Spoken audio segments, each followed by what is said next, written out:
Singkat cerita aku tidur tuh tiba-tiba ngerasa nggak nyaman gitu, kayak berat gitu, apaan sih gitu kan. Terus pas aku melek kondisinya dia udah ada tepat di posisi di atas aku, dan kondisinya dia tidak menggunakan pakaian dan kayak lampu tidur yang dari tanah liat gitu ya. Terus dia ambil itu, terus dia ancam saya, dia bilang lo teriak, kalau lo ngadu, kalau lo bilang gue akan buat hal yang sama ke adik lo.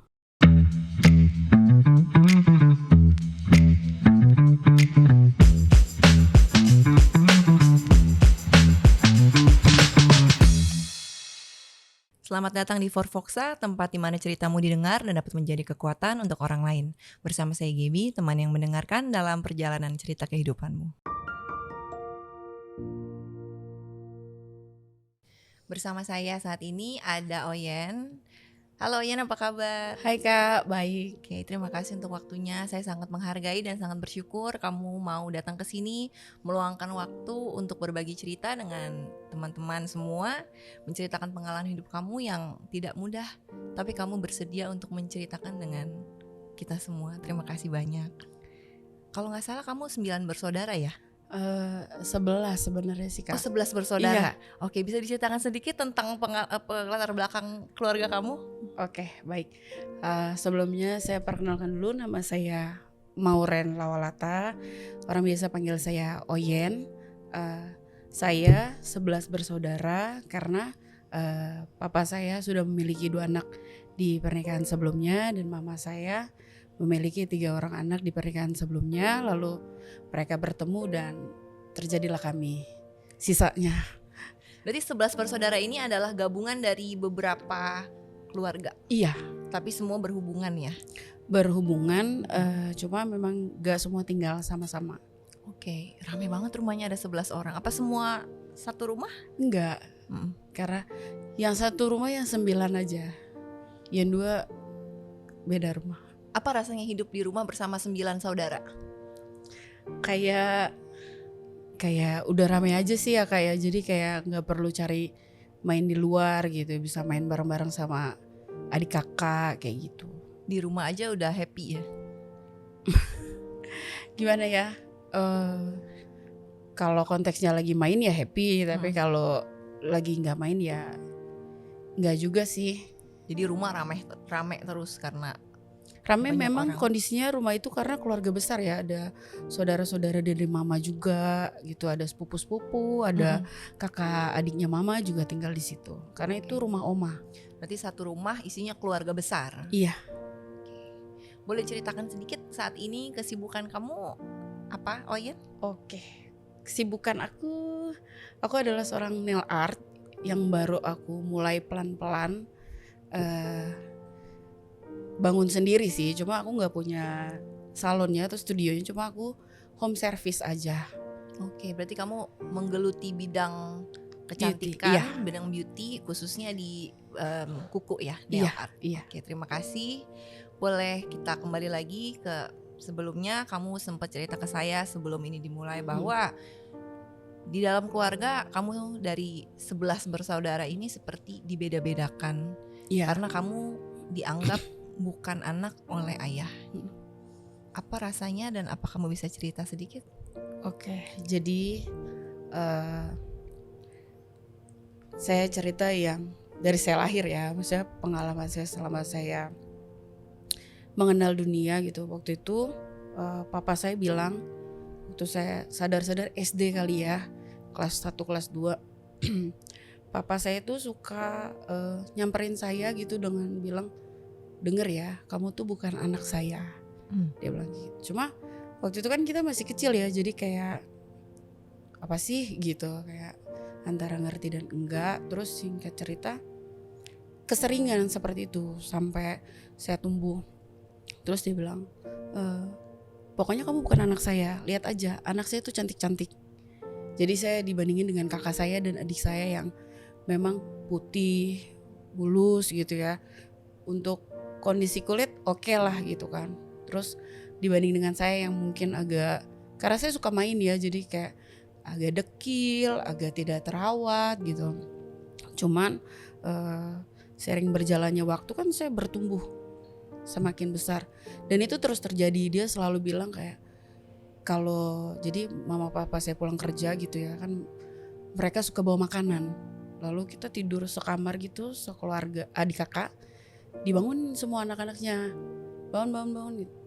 Kita denger dong ya. Terus tibanya dia mau bangunin saya, dia akan bilang, kamu gak usah turun, gak usah ikut makan, kamu bukan anak saya gitu. Nah saat itu kayak saya udah mulai bisa merasakan bahwa itu sakit. Akhirnya saya tutup muka saya pakai bantal. Dan kalau kita sekolah minggu kan kita diajarkan bahwa Tuhan itu penolong kita kan. Jadi saya sebutlah di situ sambil saya tutup mata saya pakai muka saya pakai bantal kenceng-kenceng. Karena saya cuma merasakan itu sakit gitu. Saya cuma bilang, Tuhan tolong saya, Tuhan sahabat saya, Tuhan penolong saya. Setiap kali kejadian itu terulang gitu atau papa seperti itu kayak saya mau pergi sama anak-anak saya, kamu gak usah ikut, kamu bukan anak saya. Aku tuh gak pernah ngerti kenapa dia ngomong gitu saat itu. Terus aku lari ke kamar mandi. Dulu kan ada bak mandi gitu ya. Aku lelepin kepalaku sambil teriak, seperti kata-kata yang keluar dari mulut aku tuh selalu sama kayak, Tuhan tolong saya, Tuhan sahabat saya, Tuhan penolong saya. Itu yang selalu saya ucapin gitu kalau saya sedang mengalami kayak tekanan dari papa. Dan saya gak pernah manggil dia papa. Karena kan yang dia inin ke saya, kamu bukan anak saya, jadi saya gak berani menyebut dia tuh papa. Gitu. Jadi kamu panggil dengan sebutan sebenarnya sih kalau kayak misalkan kita ada momen hari raya ya, kalau kayak Natalan gitu aku suruh bilang selamat Natal, pasti akan cepet aja gitu, selamat Natal gitu. Oh, jadi lebih nggak disebut? Iya gitu, lebih biar cepet aja gitu. Oke. Berarti dari ayah sendiri yang selama ini kamu tahu adalah ayah kamu, justru tekanan paling besar adalah dari dia waktu masih kecil. Iya. Dan itu dilihat sama kakak-kakaknya mama saya ya, mereka tuh tahu. Dan bahkan misalkan acara momen keluarga gitu ya, terus aku duduk misalnya di ujung sana, terus diambil sama om aku, bilang ditaruh di pangkuannya dia, dibilang nih pangku anaknya gitu.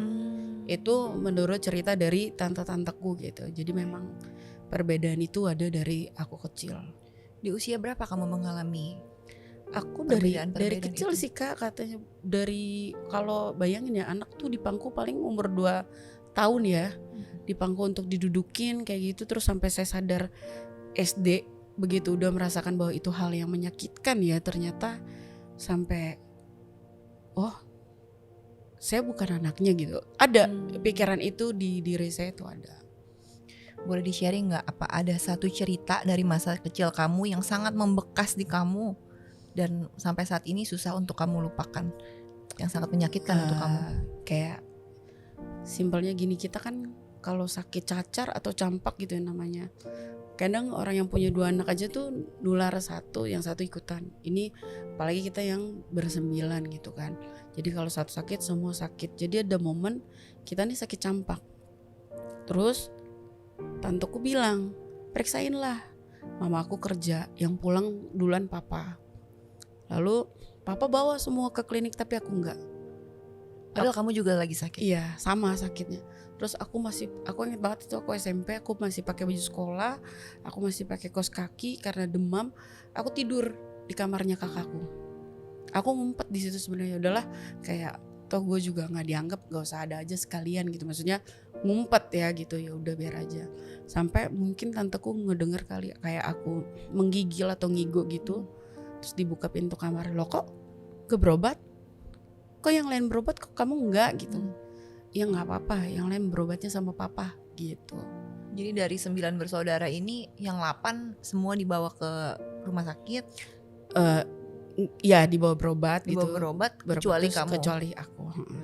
Sama kalau kayak misalkan Natalan, yang selalu beliin aku barang tuh mamaku, bukan papaku gitu. Jadi karena papaku merasa kayak gue gak perlu mengeluarkan biaya untuk anak ini gitu, untuk aku gitu. Jadi kamu apakah pernah dapat hadiah Natal dari papa? Enggak. Yang lain, saudara yang lain? Dapat. Ya kan, kamu aja. biasa kan Natal kayak kita ada baju baru. Cuma mungkin mamaku menutupinya dengan dia yang beliin gitu, mamaku yang belikan. Berarti hubungan dengan mama baik, Baik. cuman hubungan dengan papa aja yang kurang baik. Iya. Dan dari dulu selalu dibilang kamu bukan anak saya, kamu bukan Iya. anak saya. Sebagai seorang anak kecil yang mendengarkan itu berkali-kali, apa sih rasanya? Ketika saya sadar itu sakit gitu ya, jadi saya punya rasa takut. Jadi kalau papa pulang ke rumah, saya tuh akan pergi keluar main. Karena menurut saya di luar itu bisa main gitu, bisa kemana aja, entah itu saya main sendirian atau ada teman saya, pokoknya dimana saya tidak melihat papa saya. Main aja gitu, kayak cari pelarian, ya udah main sepeda, muter-muter atau main apa di luar pokoknya. Sendiri atau dengan saudara-saudara kamu? Sendiri, kadang karena kan ada jam tidur siang kadang ya. Kadang kalau kayak papa lagi break kerja terus pulang siang-siang, itu aku pergi gitu. Daripada ketemu mendingan pergi Iya. main sendiri. Iya. Oke, berarti main di luar adalah cara untuk kamu menenangkan diri dan secara tidak langsung menjauh dari papa kamu. Iya. Supaya nggak ketemu. Iya. Karena setiap ketemu dia akan selalu melontarkan kata-kata yang pokoknya tidak enak. melihat aku aja tuh kayak benci banget gitu, kayak pandangan matanya tuh kayak gimana ya, kayak nggak pengen. Jadi gini, daripada saya ada juga kamu kayak nggak pengen lihat saya, jadi mending udah saya aja yang pergi gitu. Saat ini setelah kamu dewasa, kalau kamu lihat ke belakang, menurut kamu mengapa papa kamu memperlakukan kamu seperti itu? Kalau yang aku tahu sih sampai saat ini hanya karena mungkin dulu ada masalah sama ibu saya, cuma kan kita anak-anak nggak tahu ya apa yang terjadi waktu itu, dan karena nggak pernah diceritain juga kenapanya gitu. Cuma mereka yang tahu mungkin, tapi yang saya tahu ya dia membenci saya seperti seolah saya memang bukan anaknya gitu. Padahal meskipun misalnya pun, seandainya pun itu kejadiannya, tapi yang kamu anggap ayah selama ini ya papa kamu itu sebetulnya. Karena dari kecil sama dia terus, gak ada orang lain. Gak ada. Setelah itu pun terjadi pemulihan sih pada akhirnya antara saya dan papa saya. Walaupun di kondisi yang gak terduga tempat dan waktunya gitu. Tapi pada akhirnya sampai sebelum beliau dipanggil Tuhan pun kami melakukan penyelesaian itu. Berarti ini kejadiannya terus menerus sampai kamu dewasa. Aku bisa manggil papa dengan sebutan papa itu pas lulus SMA kali ya, kayak tahun 2008 gitu. Aku berani, dan di situ pertama kalinya dia kasih aku kado ulang tahun. Walaupun aku waktu dia kasih kado gitu aku belum tetap ya makasih gitu. Mungkin karena terbiasa tidak menyebut papa, jadi aku makasih gitu aja gitu. Sampai akhirnya saya belajar untuk saya beribadah, terus di situ dilayanin pemulihan tentang hati Bapak, terus saya belajar untuk mengampuni gitu, bahwa ini harus yang bawah hal kayak gitu tuh gak boleh ada di dalam diri kita, gak boleh menyimpan rasa pahit, rasa sakit, maka kita harus mengampuni.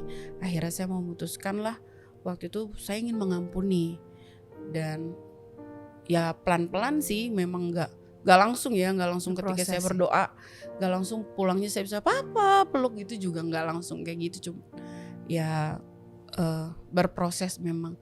Dengan dimulai saya belajar manggil dia papa, tapi saya mau manggilnya tuh bukan cuma di mulut gitu ya. Saya mau belajar manggil papa dengan sebutan bahwa dari hati saya bahwa dia itu papa gitu, papa saya gitu.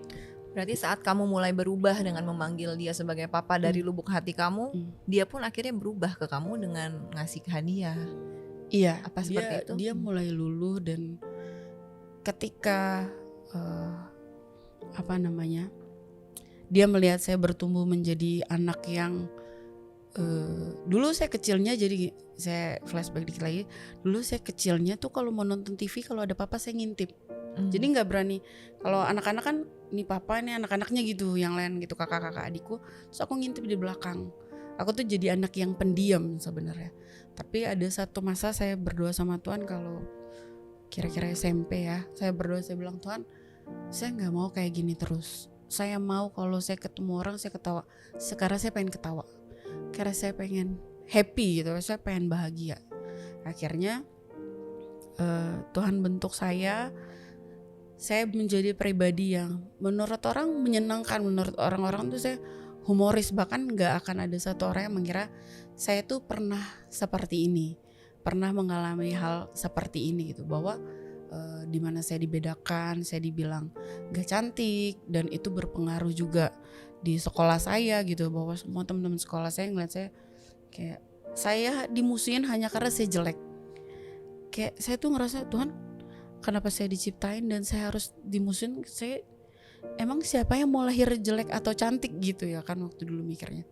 Tapi saya berdoa, saya cuma minta sama Tuhan, saya mau jadi pribadi yang baik, saya mau tumbuh jadi anak yang baik, saya mau bisa menyenangkan orang yang di sebelah saya, supaya kalau ada orang yang berbeban berat seperti saya, kayak ini nih rasanya gak enak gitu kayak gini, jadi supaya orang itu ketemu saya tuh ketawa gitu, happy gitu. Sekarang saya mau bahas sesuatu yang sensitif. Oke. Dan kalau kamu tidak ingin menjawab, tidak apa-apa. Saya dengar kan kamu pernah mengalami pelecehan di usia 19 tahun. Iya. Apakah boleh diceritakan ke pendengar atau penonton tentang kejadian itu?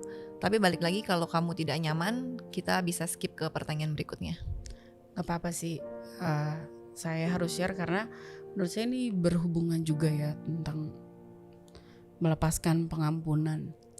Jadi kejadiannya waktu saya umur 19 tahun, saya mengalami pelecehan dari kakak sepupu saya. Keluarga berarti ya? Keluarga karena kakak sepupu saya itu anak dari, jadi papanya dia itu kakaknya mama saya. Jadi masih deket lah gitu. Dan kita kecil juga main bareng karena kita tinggal di keluarga besar. Terus mereka suka berkunjung setiap weekend, jadi suka main bareng gitu. Jadi cukup dekat lah. Oke. Oh, boleh diceritakan kejadiannya itu? Okay. Iya. Jadi ceritanya waktu itu aku lagi beres-beres rumah, selesai masak, lalu datanglah kakak sepupuku gitu. Ya karena aku pikir dia kakakku ya, jadi aku cuma ya kalau mau makan ambil ya, ini ya itu ya gitu. Gue mau tidur dulu soalnya nanti sore mau pergi gitu kan. Terus aku tidur di kamar. Emang aku biasa kalau habis beres-beres tuh tidur kan. Aku tidur di kamar mama. Singkat cerita aku tidur tuh tiba-tiba ngerasa nggak nyaman gitu, kayak apa ya, kayak ketindihan atau kayak berat gitu. Terus ini apaan sih gitu kan. Terus pas aku melek, kondisinya dia udah ada tepat di posisi di atas aku, dan kondisinya memang sudah dia tidak menggunakan pakaian, dan dia juga pokoknya setengah badan saya tuh tidak menggunakan apa-apa gitu. Terus saya dorong gitu, karena dulu saya kurus ya kak, saya nggak segede gini gitu dulu. Kejadian itu saya masih badannya belum segemuk ini, jadi dia tuh lebih besar dari saya, nggak gemuk cuman berat lah, namanya laki-laki kan ya. Terus saya kaget gitu, dia udah di atas saya. Terus saya coba dorong gitu kan, ngapain gitu. Terus dia, jadi dulu tuh ada kayak lampu tidur yang dari tanah liat gitu ya. Terus dia ambil itu, terus dia ancam saya, dia bilang kalau lo teriak, kalau lo ngadu, kalau lo bilang, gue akan buat hal yang sama ke adik lo. Aku punya adik perempuan. Terus aku langsung lemes gitu kan. Aku langsung kayak, Tuhan, kayak pokoknya ngeblank. Terus kayak ya udah gitu. Terus seketika itu kejadian, terus aku harus pergi. Aku pergi acara gereja, terus aku berdoa. Yang aku berdoa tuh sama Tuhan, kayak aku tuh ngerasa hari itu, Tuhan tuh di mana ya gitu. Selama ini saya ada buat Tuhan, saya pelayanan untuk Tuhan, tapi kenapa saya harus ngalamin hal ini gitu. Ketika saya mengalami banyak masa sulit di masa kecil saya, terus kok saya harus mengalami ini lagi ya Tuhan gitu. Terus ya saat itu ya memang keadaannya begitu pahit ya, dan jadi saya nangis-nangis aja gitu. Saya nggak mendengar saat itu, saya nggak mendengar jawaban Tuhan apa saya harus gimana apa. Akhirnya saya cerita ke satu teman saya yang saya percaya gitu kan. Karena saya ngerasa gue nggak bisa nih gitu, gue nggak bisa, gue harus ngomong sama lo. Kenapa gitu? Saya ngobrol gitu, terus dia kaget. Kenapa nggak bilang sama? Gue nggak berani bilang, nanti adik gue kenapa-napa. Karena dia ngancam adik gue. Karena kalau sama gue aja dia bisa begitu, gimana adik gue gitu. Terus Jadi orang tua nggak tahu sama sekali. enggak. Jadi lalu singkat cerita itu saya pendem 1 tahun. Tahun 2010 ketahuan. Rupanya adik saya kena. Adik saya cerita sama almarhum kakak saya. Kebetulan almarhum kakak saya itu lagi deket sama sahabat saya yang saya ceritain itu. Terus sahabat saya kaget, dia cerita, loh Moren tuh kenal lo gini. Kaget lah semua satu rumah. Terus aku lagi ibadah, tiba-tiba ditelepon disuruh pulang semua. Terus kenapa gue harus pulang gitu kan. Terus tiba-tiba ada beberapa orang ngedeketin saya, kayak nepok-nepok pundak saya gitu. Ada apa sih gitu kan. Terus saya lihat handphone saya ada banyak panggilan tak terjawab, dari kakak saya, dari mama, dari tante saya gitu. Sampai akhirnya saya pulang dulu ke rumah kakak saya. Terus saya mau dijemput sama saudara saya yang lain untuk kita dipertemukan lah di rumah tante saya gitu ya. Terus saya dijemput, saya cerita ke kakak saya udah nangis-nangis. Kenapa gitu? Terus kakak saya bilang, kenapa gak pernah bilang? Kenapa gak pernah ngomong? Kenapa apa-apa ditanggung sendiri? Itu yang keluar dari mulut kakak saya. Apa sih gitu? Aku udah tahu karena sebelumnya sepupuku sempet chat, lu ngomong ya, ini banyak keluarga yang tahu gitu. Dia tuh, kalau memang lu malu, gue akan bawa lu pergi jauh, kita tinggal ke Jawa. Terus aku, apaan sih gitu kan? Siapa yang mau tinggal bareng dia? Siapa yang mau?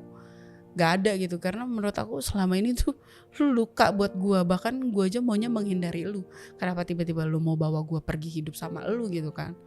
Terus singkat cerita dia dipancing, karena dia lagi butuh kerja waktu itu. Dia dipancing ke rumah saudara saya. Sebelumnya saya duluan sampai, saya ditanya, diinterogasi sama tante saya. Karena takutnya tante saya mencurigai bahwa mungkin ini kesengajaan, atau mungkin ini dilakukan suka sama suka. Karena kan bagaimanapun juga itu keponakannya ya. Terus singkat cerita saya direkam semua pernyataan saya. Terus saya diumpetin di kamar. Datang dia. Terus udah banyak sepupu-sepupu saya yang cowok juga, mungkin udah agak geram juga. Terus dia dipancing sampai akhirnya langsung ditanya gini-gini, dan apa yang saya ucapkan sama yang dia ceritakan itu sama, jadi gak ada bedanya. Jadi dia mengaku? Iya, dan dia mengaku, dia bilang memang dia tertarik dengan saya dari sejak saya kecil, kata dia. Kayak awalnya dia kasihan katanya lihat saya karena saya mengalami dibeda-bedakan itu. Terus lama-lama berubah kata dia perasaannya. Akhirnya dia memiliki perasaan yang beda ke saya, tapi kan sayanya menganggap dia hanya abang, hanya kakak gitu, dan bukan sesuatu yang untuk disukai atau ya, apa karena gitu. Masih keluarga juga kan. Karena keluarga gitu, karena gak mungkin lah ya kita suka sama keluarga kita gitu kan. Sepupu, paling kalau lumayan dekat kalau sepupu. Iya, paling kalau untuk saling sayang ya sebagai saudara aja gitu kan. Gak lebih dari itu. Sampai akhirnya itu ketahuan, dan 2010 itu ketika banyak orang yang tahu, baru di situ aku malu gitu. Aku malu, terus sempat trauma karena kayak kalau dulu kan naik kereta, sebelum kereta kayak sekarang kan kereta dulu campuran ya, ada yang orang jualan apa. Kalau naik kereta atau bus kesenggol orang, itu aku bisa jedutin pala orangnya ke jendelanya kereta gitu, refleks. Karena aku ngerasa kayak ngapain gitu, kayak nggak nyaman gitu, kayak jadi trauma dengan kejadian gitu. Dan itu refleks aja gitu. Kok tiba-tiba gue pukul pala orang, punya kekuatan dari mana aku kayak gitu kan. Masalahnya aku nggak ikut karate, nggak ikut, tiba-tiba kayak ya refleks aja karena kesel gitu. Gitu. Adik kamu mengalami hal yang sama juga? Iya. Berarti dia bener-bener istilahnya melecehkan kamu dan juga adik kamu. Iya. Bisa diceritain nggak sebagai wanita berusia 19 tahun yang saat itu mengalami kejadian pelecehan oleh sepupu sendiri, apa yang kamu rasakan dan bagaimana gambar diri kamu saat itu? Saya ngerasa seperti kayak kalau kita kan diajarin sama orang tua dulu ya, anak perempuan kalau bergaul tuh harus hati-hati. Anak perempuan jangan dekat sama sembarang laki-laki. Saya main keluar, saya bergaul sama teman-teman. Tapi di luar itu saya bukan untuk bergaul yang enggak ya, atau memilih untuk jadi mencoba-coba hal yang enggak baik gitu. Sampai akhirnya saya jaga itu gitu kan. Kenapa? Gimana ya? Saya jaga itu sampai saya umur 19 tahun tiba-tiba itu hilang begitu saja gitu. Kayak hal yang saya kamu ngerasa, jaga dengan baik sampai umur 19 tiba-tiba diambil. Saya ngerasa malu, saya ngerasa nggak punya, nggak, gambar diri saya rusak sepertinya gitu ya, karena saya ngerasa nggak ada pelindung saya ngerasa nggak punya tempat buat berlari gitu. Maksudnya ya oke, saya ngobrol sama Tuhan, saya bilang Tuhan tolong. Waktu itu saya mengalami kekecewaan mungkin sama Tuhan ketika saya ditolong dari masa saya dibully waktu kecil, tiba-tiba saya mengalami itu kok kayak Tuhan tuh di mana gitu. Kamu mempertanyakan keberadaan Tuhan, kenapa Tuhan tidak melindungi kamu saat hal itu terjadi? Bagaimana proses kamu? Apa kamu sudah memaafkan orang tersebut atau masih terus berusaha memaafkan hingga saat ini? Saat ini saya sudah memaafkan, walaupun kan dari kejadian yang ketahuan itu langsung diputus hubungan keluarga kan. Sempat dulu dia ditahan di kantor polisi. Lalu kemudian istrinya datang ke aku nangis-nangis gitu karena sedang mengandung. Terus istrinya nangis-nangis, mohon-mohon tolonglah, bagaimana nanti anak gue hidup gak ada bapak. Gimana nanti anak gue nih butuh sosok figur bapak tapi gak ada gitu kan.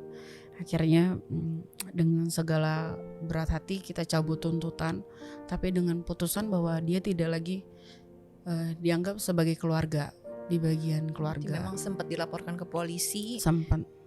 Terus karena istrinya, maaf berarti waktu kejadian itu dia sudah beristri? Sudah. Umurnya berarti lumayan jauh? Kayak sama aku tuh beda 6 apa 5 tahun lah. Sekitar umur 25 lah gitu ya. Iya. Dan saat itu sudah punya istri yang lagi mengandung. Iya. Tega-teganya melakukan itu ke sepupunya sendiri dan adik kamu juga. Apa sih proses terberat, hal terberat dalam berproses memaafkan orang yang begitu melukai kamu? Jadi walaupun saya kecewa sama Tuhan ya kan, saya tetap ada di dalam gereja gitu. Saya tetap melakukan aktivitas gereja, saya tetap beribadah. Mungkin kalau bukan Tuhan saya gak akan mampu melewati ini ya gitu. Jadi memang Tuhan jamah hati saya pelan-pelan, lembut gitu, kayak dia tuntun saya supaya saya mengampuni, kayak dia taruh dalam hati saya untuk ayo ampuni gitu. Kayak dia ingetin, kalau kamu bisa pelan-pelan mengampuni papa, kamu akan bisa mengampuni ini juga gitu, pelan-pelan gitu, ayo ampuni gitu. Jadi memang saya mengambil keputusan untuk ya Tuhan, saya mau mengampuni. Jadi 2016 tuh oke, kita ngomong ya kan, kita gak ketemu tuh dari 2010 ke 2016. Kita bicara saya mengampuni setiap kali saya berdoa, saya nangis-nangis, saya bawa nama dia di dalam doa gitu kan. Saya ingat part doa Bapa kami ya, ampunilah kami seperti kami juga mengampuni orang yang bersalah kepada kami gitu. Jadi saya berpikir melakukan itu untuk diri saya. Jadi saya juga minta ampun sama Tuhan gitu. Terus ketika saya minta ampun sama Tuhan, kayak maaf ya Tuhan, saya sempat kecewa, saya sempat anggap Tuhan gak ada. Tapi Tuhan ingetin itu, ampunilah kami seperti kami juga mengampuni orang yang bersalah kepada kami. Ketika itu terngiang-ngiang, aku tuh berpikir, siapa yang salah sama gue ya? Akhirnya aku keingetlah kakak sepupuku, oh dia. Mungkin gue belum benar-benar mengampuni dia. Akhirnya setiap malam saya putuskan, saya bawa, walaupun berat ngucap namanya di dalam doa saya, tapi saya kayak lawan dari saya nggak bisa sebut namanya sampai saya bisa sebut namanya, untuk saya bawa dalam doa, saya ampunin. Lalu akhirnya dia datang tiba-tiba. Kita lagi mau persiapan nikahan kakakku gitu ya, lagi kumpul-kumpul, dia datang.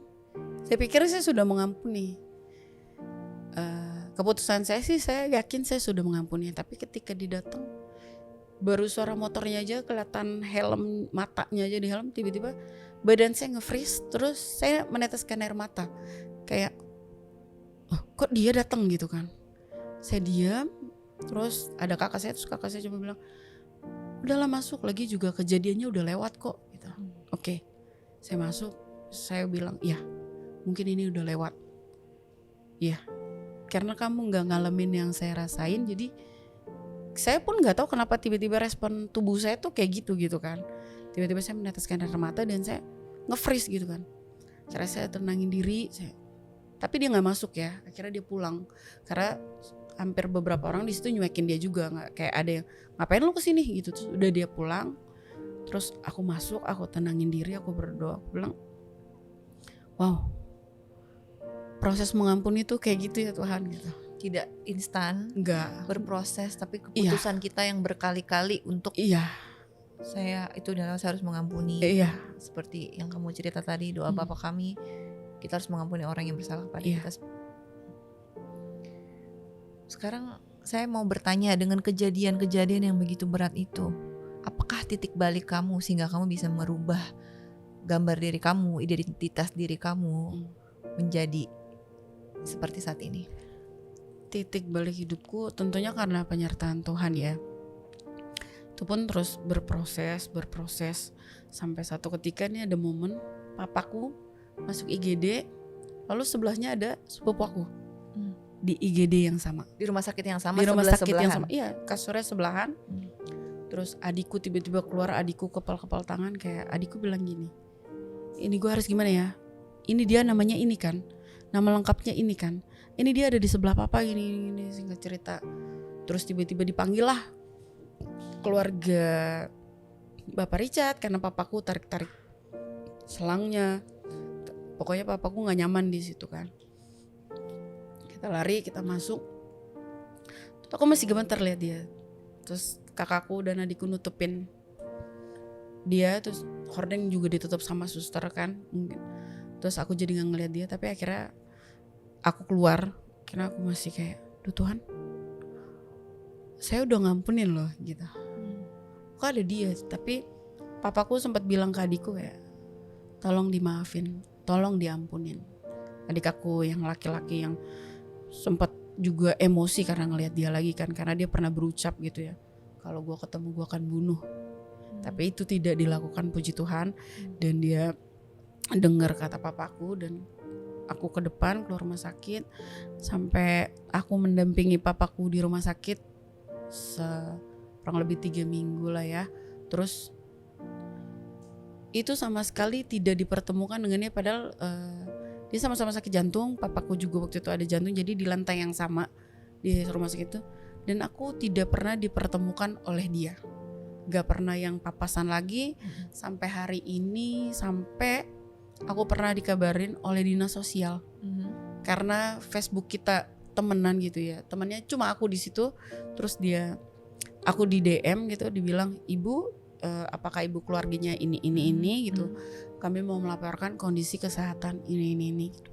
Terus aku screenshot ke adikku, kebetulan waktu itu aku juga baru keluar rumah sakit, dan adikku cuma bilang gak usah diladenin gitu, karena aku saat itu kondisiku gak boleh kepikiran, gak boleh denger yang berat-berat, gak boleh bikin stres gitu ya.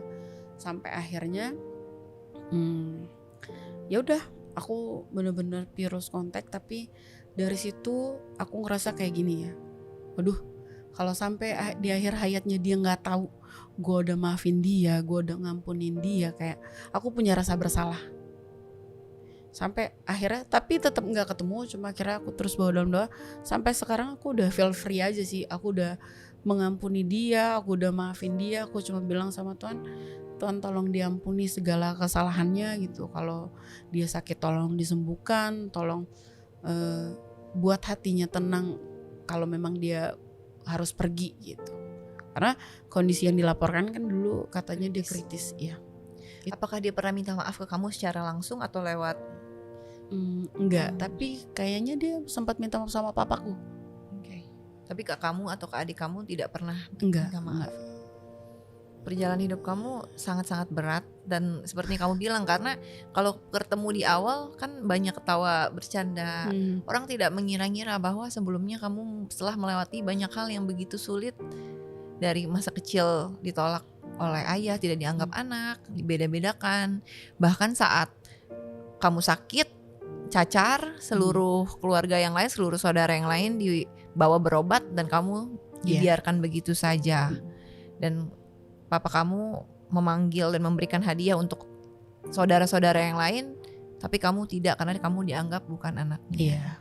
Dan waktu di umur 19 kamu mengalami hal yang lebih berat lagi, yaitu pelecehan seksual dari saudara sendiri, dari sepupu sendiri, dan sampai diancam, dan akhirnya tetap adik kamu kena, dan itu membuat kamu menjadi orang yang kehilangan arah dan bingung.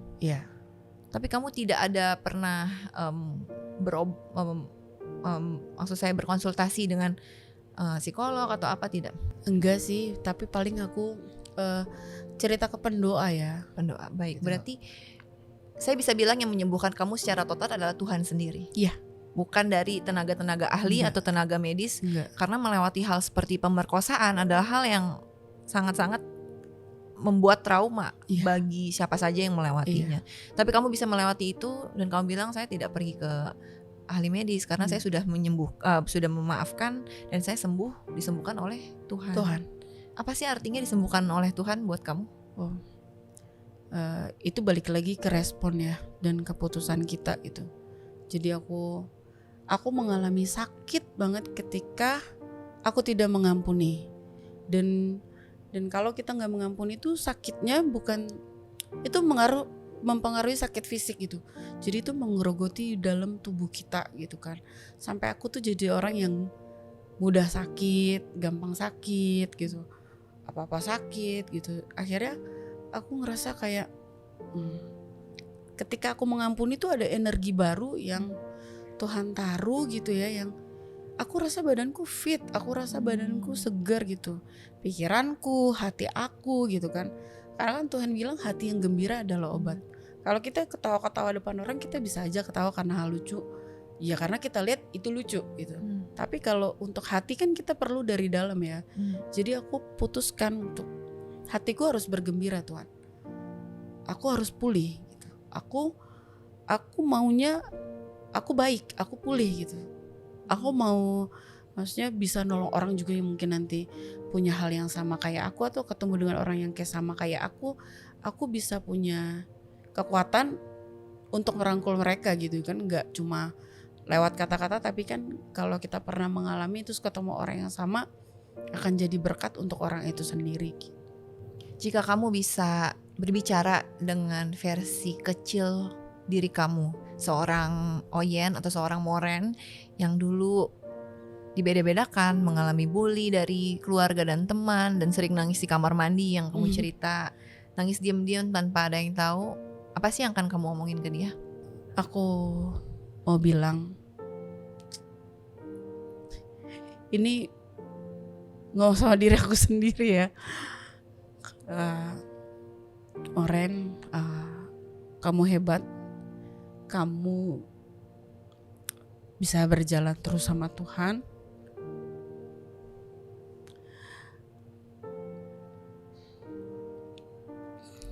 Kamu hebat gak ngambil keputusan yang salah. Karena sangat sulit yang kamu hadapi, tapi kamu tetap memilih, meskipun sulit yang kamu hadapi, tapi kamu tetap memilih untuk berjalan dan mendengar apa yang, dan juga kamu memilih untuk memaafkan. Iya, itu sih. Bahkan orang yang telah melakukan pelecehan seksual terhadap kamu waktu kamu masih 19 tahun. Aku memutuskan untuk mengampuni karena itu semua balik lagi untuk diri aku juga. Jadi kalau aku mau punya diri yang baik dan sehat, aku harus melakukan hal yang baik. Terima kasih sudah sharing cerita yang sangat menyentuh dan saya mendengarnya benar-benar tersentuh karena tidak semua orang sekuat kamu dan tidak semua orang bisa melewati apa yang telah kamu lewati. Banyak orang mungkin dia setelah mengalami kekecewaan akhirnya mereka memilih untuk jatuh ke hal yang tidak benar karena mereka merasa tidak berharga. Meskipun akhirnya mereka kembali lagi, tapi mereka sempat melewati masa-masa itu, tapi kamu tetap memilih untuk tidak, saya mau tetap berjalan bersama Tuhan, melakukan hal yang benar, tidak perlu marah dengan keadaan dan melakukan hal-hal yang salah. Apa pesan kamu? Apa kamu punya pesan untuk para pendengar yang mungkin saat ini mengalami hal-hal yang sempat kamu rasakan? Buat manggilnya teman-teman kali ya.